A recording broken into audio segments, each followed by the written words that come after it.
So yesterday while mounting the alternator bracket, I realized that it was going to get in place of the heater hose connection on the chrome plated water pump, and the chrome plated water pump doesn't have a second heater location like this one does. This is I went up to Napa, was closed for the holiday. I went up to CarQuest. They gave me this one. Now this one has a opening here for the heater nipple, I guess you'd call that, and it also has one here, so I can block this one off because this is where my bracket goes, and I'd have to cut my bracket all to pieces and probably ruin it to try to make that work.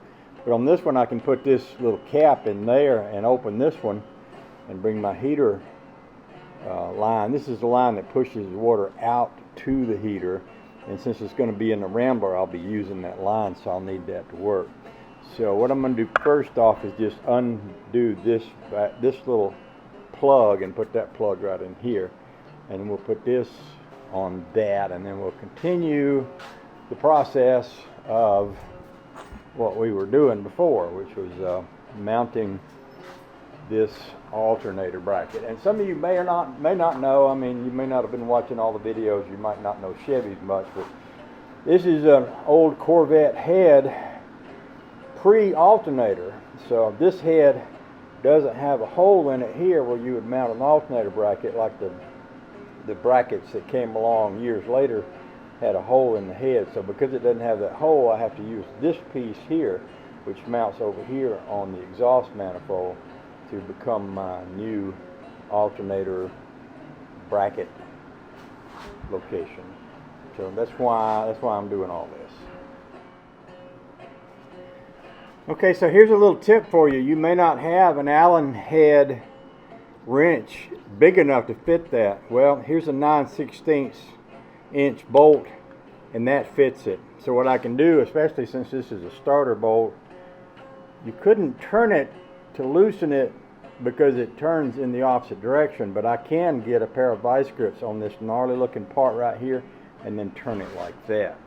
So if you come across one of these plugs and you can't figure out how to get it out, well, this would be the way to do it right here. And then all I'm going to do is turn around and put that plug back in over there.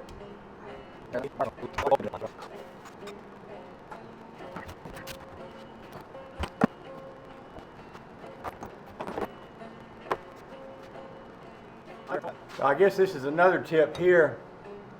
If you ever want to lock a nut onto something so that you can reverse turn it to get something off, like I'm doing here, and you can put two nuts on there and you can turn the two, basically lock the two together. So what I'm doing is turning that bottom nut, which is locking into the top nut, and that'll keep that from turning. It should allow me to turn. That may or may not cooperate.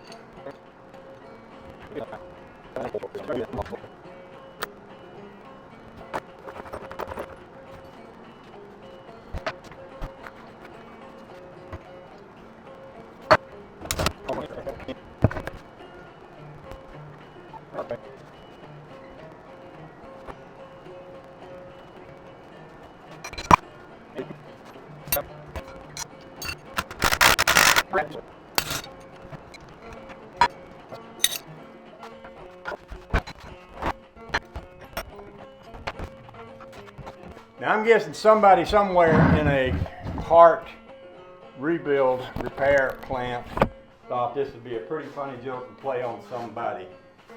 But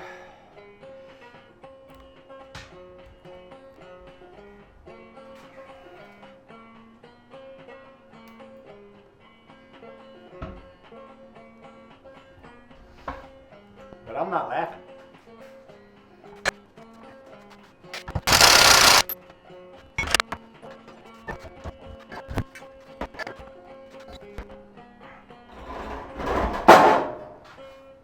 Unbelievable.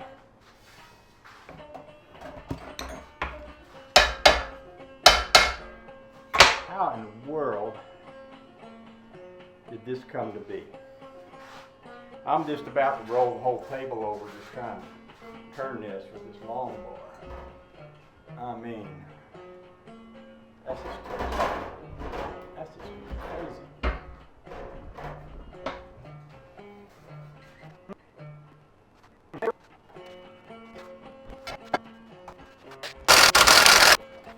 I don't know what to do. Go back to town, see if I can find me another one.